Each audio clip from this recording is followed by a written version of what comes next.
Hello, I'm Elaine Stevens, and I want to welcome you to Art Beat.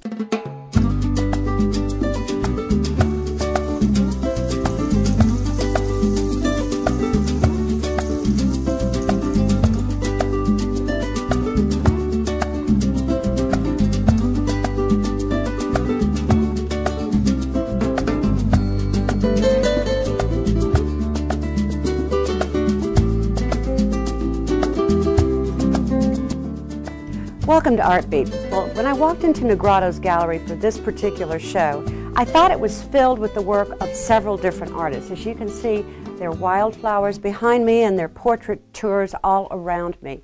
And then I learned that this is the work of one artist, a man who says he ensures the harmony between art and space. You're going to stay tuned and meet Bruce Keys. You're watching Art Beat, where art is the heartbeat of South Mississippi. Welcome back to Art Beat. You know, I'm always in a sense of wonder at watching what my artists, and I call them my artists here on Art Beat, are capable of doing. But the diversity of this particular artist, and here he is, Mr. Bruce Keys, is truly astounding. And I just walked by some things that were filled with color, and then of course this. And it's so unusual to come upon an artist who's titled one of his exhibits, Weapons of Choice. Now tell me how this came to be. I just am filled with wonder about this one. This is a psychological study of people and their attraction to a specific weapon. Wow. I put it in front of the American flag as a neutral object that identifies all these people as citizens of America, but it's not a comment pro or con on the weapons.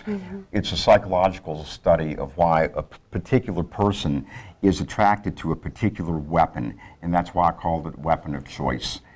The people responded to an open call in Art Voices magazine and came into the room where there were a group of weapons laying out on the table, and the only instruction was to pick whatever it was that appealed to them and get in front of the flag. They were given no instruction regarding posing, costume, anything like that, which is adverse to what normally happens in a studio shoot. Absolutely. So they just picked what they wanted, they stood in front of the flag, they posed, and they took their picture. Now what's going to happen is this will be an ongoing documentary, and I have a psychologist that will come behind me and, looking only at the picture as a reference, write some sort of explanation as to why these people were attracted to that specific weapon.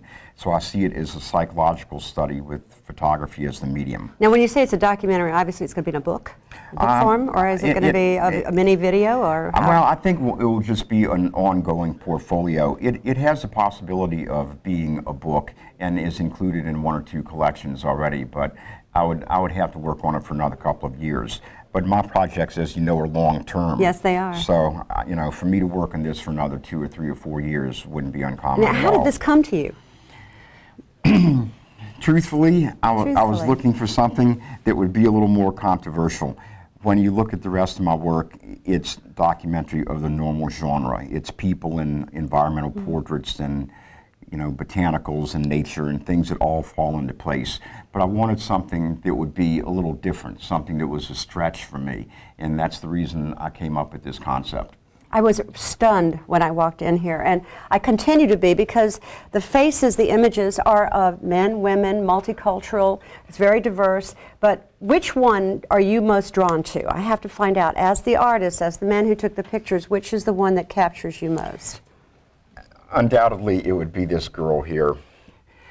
As you'll notice when you look at the group of work, interestingly enough, almost everyone chose a different weapon. In fact, I don't think there's a repetition of weapon in the whole group here. This girl was the only one to pick the knife.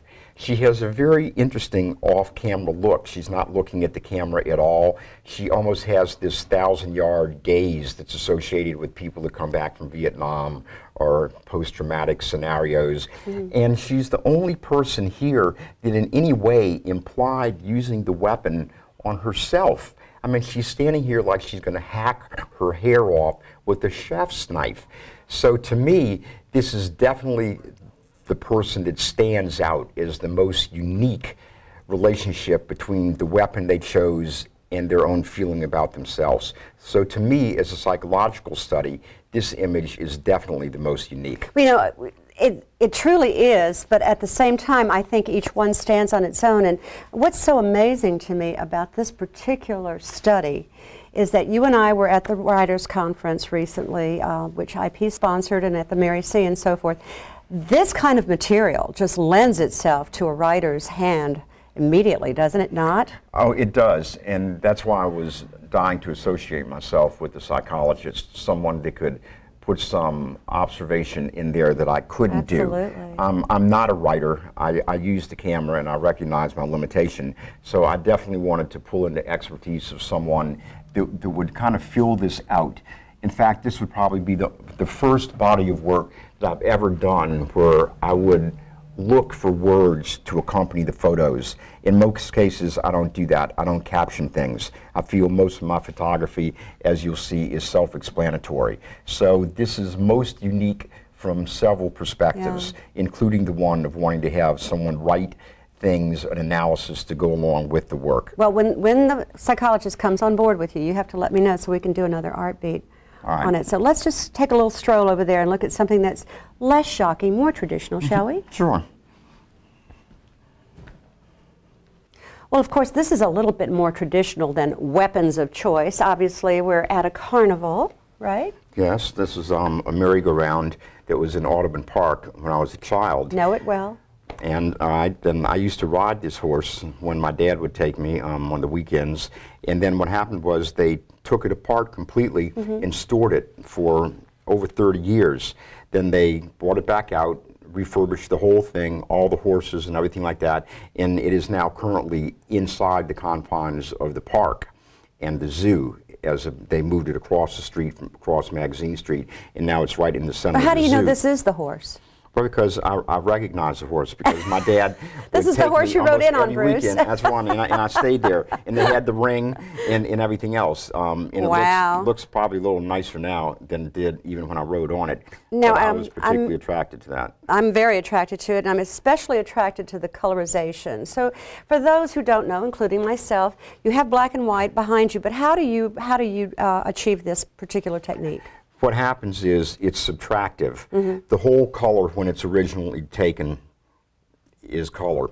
And then I subtract the color away from what I want to keep in color and make that black and white. So what I do is I isolate the horse in the computer, then subtract the color from the rest of the scene, thereby leaving what I want to be isolated and stand out in color. So you're standing, now these are mirrors, but you're not, we cannot see you in those mirrors, the reflections, so that's a talent unto its own self. I mean, the fact that the photographer's not actually seen, because we're always talking about that when we're shooting Art Beat, when there's some reflection, not to shoot yourself, and I don't see you up there. No, I managed to hide on this one. Yeah, you did. I managed. Well, I love this one. I mean, it reminds me like of a Renoir or something, but he tells me this is a photograph.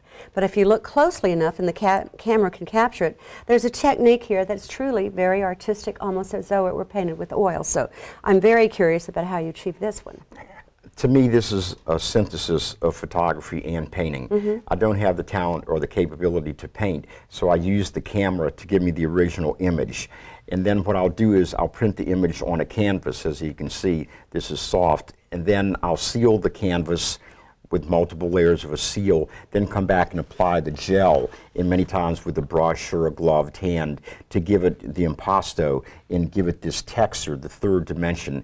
Then I apply a little bit of software to take just a tad of the resolution off the edges and make it look like a painting. So the whole idea is to form a synthesis of forms where it looks painterly, but does have the perfect proportionality and perspective of a photo. It's absolutely beautiful. It's absolutely beautiful. We are going to go around the world with Bruce shortly in the next segment. So if you want to go to Paris with us, or on the outskirts of Paris, I should say, stay with us. We'll be back with more Art Beat right after this. Welcome back to Art Beat. No, we're not at the Humane Society. We are at Negrados Gallery with my guest today is Bruce Keys, phenomenal photographer and much more. In the last segment, we'll be talking to him about his book, The Spirit of New Orleans. Okay. But right now, we're on a little trip to France, La Napoule. Tell me about that. I've never heard of that area. La Napoule is right on the coast. It's actually right next to Cannes. And what happened was I applied and was accepted for a residency there and spent 8 weeks at a castle in this city. And this was a project that I determined I was going to do while I was attending the residency. So what I wanted to do was concentrate on the people and the artists of the community, but I wanted something unique, something to make this portfolio different. So I decided to isolate a part of the image in color so that the viewer would see what I thought was the interesting part of the image first. In documentary work, as you can tell, the background is sometimes so complicated and you have no control over anything that's happening. Many times the viewer won't know precisely why it is that I took the picture. Sure, that's a question that we always have. So I thought that I could answer that question by isolating that element in color and letting them see that first, and then go back to view the whole scene and look at it from two different perspectives. Now, we know the story of the little girl over here. I think that she's quite fascinating. So obviously it was her lips that caught your eye. Definitely. Tell me about that. She was at a dance recital, and I went there and was taking some pictures of the people as they performed, and the children that they ranged in age probably from about 6 to 15, and it was in the town square. I was actually taking some pictures of some other people, and this little girl saw me photographing from probably 40, 50 feet away, and she turned around and gave me that look, that little Bardot look. What a great explanation. So this is one of my famous little French girls. I have to tell you, I mean, I loved her so much. And she had the lipstick on, and so I decided to isolate that as the element in that photograph. Well, that is absolutely fabulous. Which of the others here are you particularly fond of? I'm fond of the gentleman, the old gentleman taking his walk. It's such a contrast because he has on the derby, and then he has the cane. But if you notice, he's wearing jeans with his double-breasted blazer. I didn't really see that, yeah. I know, so I thought that was very interesting. I saw him about 3 blocks down the street, and I got lucky because I hoped that he would continue where he was going. I wanted him in front of the jewelry store because I felt he looked just like the gentleman that would buy something there for his wife. He's quite distinguished. Now, when you shoot these people, do you ask them ahead of time, or do you just shoot? Absolutely not. A large percentage of the time, the people don't know that I've ever taken their picture. And then in some circumstances, you know, they obviously do. Like the man up there with the pizza, I mean, he knew that I took his picture. Sure. So, you know, that was more posed. Right. But a lot of times, I really do like to, quote unquote, hunt with the camera. Now, what about the liability factor, the privacy factor? That I always think about that as a writer and a journalist. So. Okay. In this particular circumstance, it's not an issue. Okay. I have the protection of what one calls editorial context. So as long as I don't use these pictures to advertise a product or a service, I have the right to exhibit them wherever I want, including magazines, galleries, my own portfolio, or anything like that. So they're your copyright, and no one else can use them. Absolutely. Absolutely. Now, we're looking at the wall on the other side, just gazing at La Femme. Obviously, these are all photos of the female form, most of them, aren't they? Yes, they are. So you're quite enigmatic with that as well, and also there's a variety of perspectives on that one. How do you decide? For example, the one with the leaf all around the human form there. I mean, that's so magnificent. What I do here is a two-step process. I have all the images that I take of the botanicals, which, as if you've seen, are a subject flowers, that interests me in of themselves. Then I do the figure studies. So what then happens is I go through the process of matching the geometry of the two images together.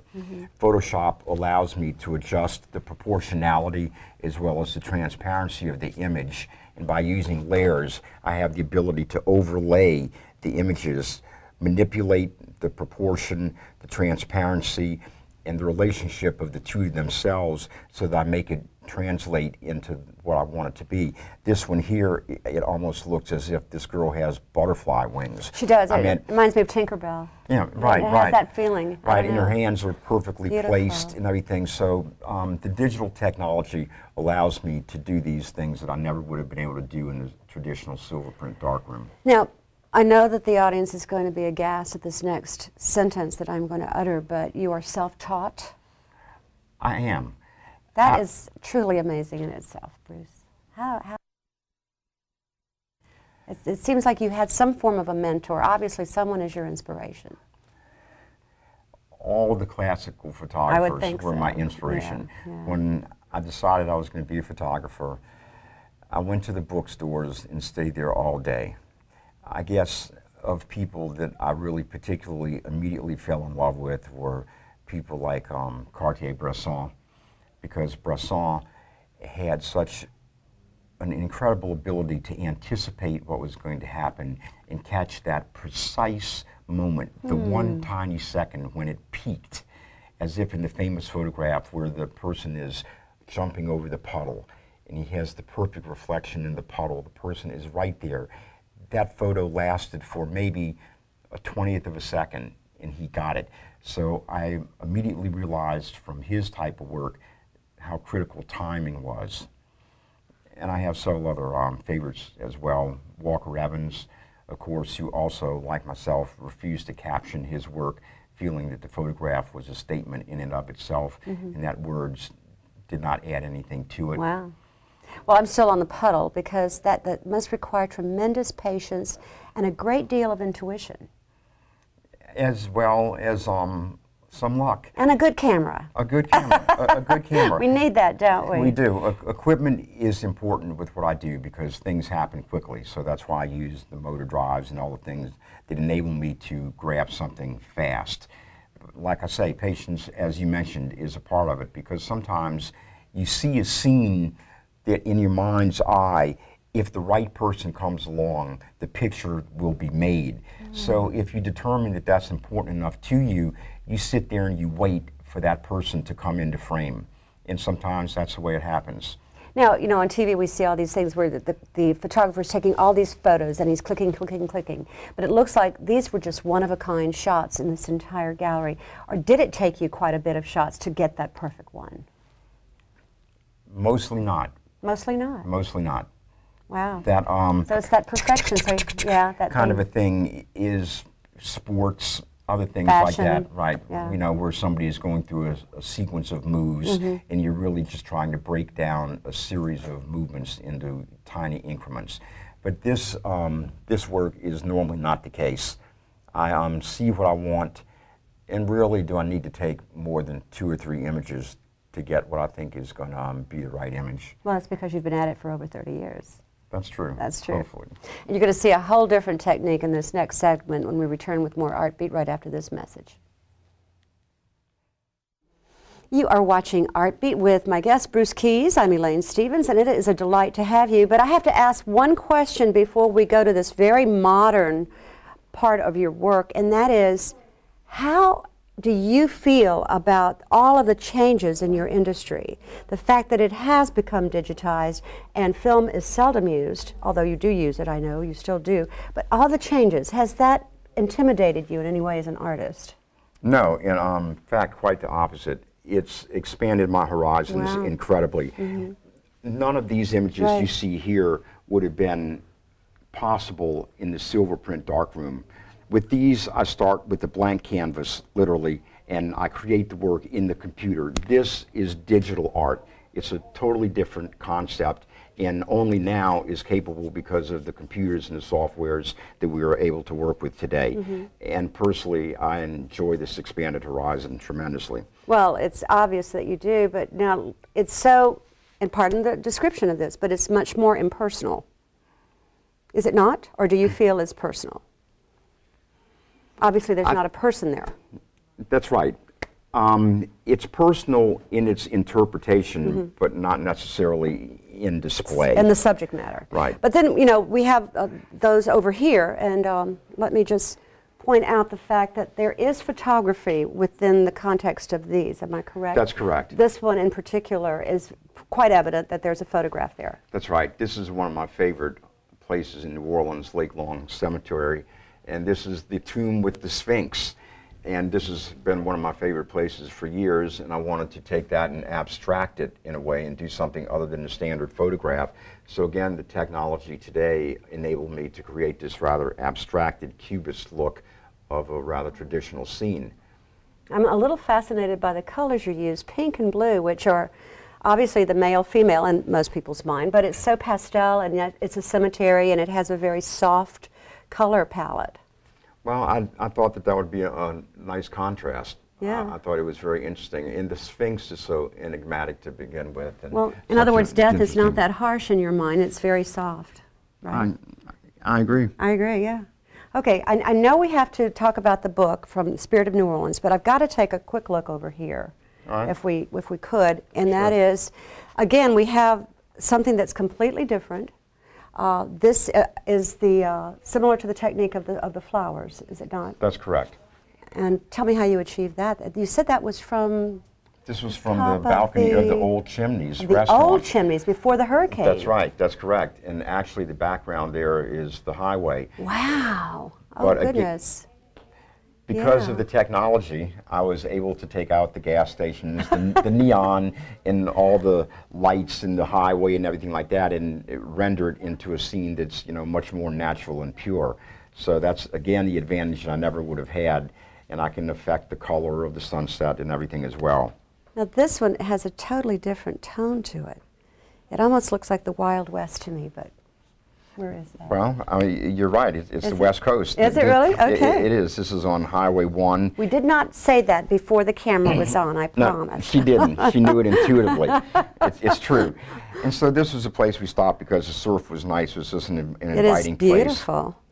I love this yellowish cast to it, you know, because the skies there on the West Coast have these very vivid colors, don't they? Oh, they're beautiful. They're They're beautiful. beautiful. Okay, so now let's talk about the Spirit of New Orleans. Because obviously, I don't know if y'all noticed, but Bruce has a little bit of an accent. Isn't that your New it's Orleans true. accent? And of course, this book is absolutely magnificent. But what sets it apart is that you really were old school in your technique in this. That's correct. This whole book is derivative of film. And so what I did was scan the film in and then reproduced all the prints in black and white. I chose to do the whole book in black and white. Now, are the photographs that we're seeing over here, are they in this book? Absolutely. They're all in the book. Mm-hmm. The book is divided by event and place. And so a lot of these are taking place in the French Quarter. They illustrate different parts of New Orleans life. This, for instance, is a jazz funeral, which is one of the unique customs in New Orleans. When a musician or a person involved in the music industry dies, traditionally they'll have a jazz funeral with the marching band and everything like that. It's just an expression of actually kind of the joy of the release of the soul from the body. Yeah. It's taking a sad moment and turning it into a joyous occasion, which New Orleanians have a habit of doing. Which is truly, that is truly the spirit of New Orleans. So you have captured that. Now, how do you select in a city as baroque and rich as New Orleans, how do you go about selecting the photographs that you want to commemorate?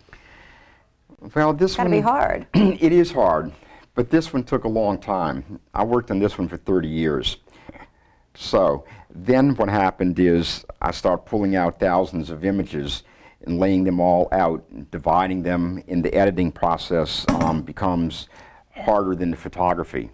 And actually, I bet much more it brutal. does, because there's such a variety of humanity and objects and architecture and events and things of that nature. Is there any particular one that stands out in your mind more than others, whether it be in the book or here on display, that you like? Well, on display here, I think that I would be inclined to like the jazz funeral because of the powerful emotion of this man, you know, wiping the tear out of the corner of his eye. As you know, men generally don't cry, That's right, particularly yeah. in public. And, you know, he's walking down the street in obvious grief with the hearse right there. That one is, of these pictures, the one that is probably the most interesting to me. Now, you say that there's a spirit of New Orleans. You've captured things in France, and I know you've been to many other countries, and you did some work as a correspondent, a photojournalist, right? Am I correct in saying that? I have worked for several magazines before and done a lot of editorial work on assignment. But I have to ask this question. Does Biloxi have a spirit that is indigenous to us? Do we have something in South Mississippi that you could commemorate through photographs? Well, absolutely. I think every city and every community is made up of the people within it, and all those people have a unique and individual spirit, which is what I think makes photography so interesting, because there's nowhere that I can't go and find a unique individual representation of the people in the place that I am. So where will you go next? Where will your eye take you? Maybe another trip. I'm always Yeah, interested to go. I'm always interested to go to a new place, Right. somewhere that I haven't seen, because that always, sparks, the imagination and gives you, new fuel when you go somewhere to a culture and observe new traditions, new habits, new ways of celebrating life that you haven't Or seen death. before, or death. Absolutely. So I'm always ready to go somewhere else, but I'm quite Well, happy to. If you sit don't here. get curious while talking to Bruce Keys, you need to come down here to Negrados and see the photography itself, and you certainly will develop that curiosity, as you have shown us so well today. And your composition and your artistry is just magnificent. We thank you for being on ArtBeat. And if you want to see more of Bruce Keys' retrospective, we're at Negrados Gallery near the Edgewater Mall in Biloxi, and it's going to be here for how long? It's going to be here through Sunday, Through Sunday. and a smaller portion will be on permanent display. Well, do yourself a favor and come down. And if you have any ideas about what you'd like to see on ArtBeat, be sure and let us know. You can just email me. Okay, thank you for watching. We'll see you next time.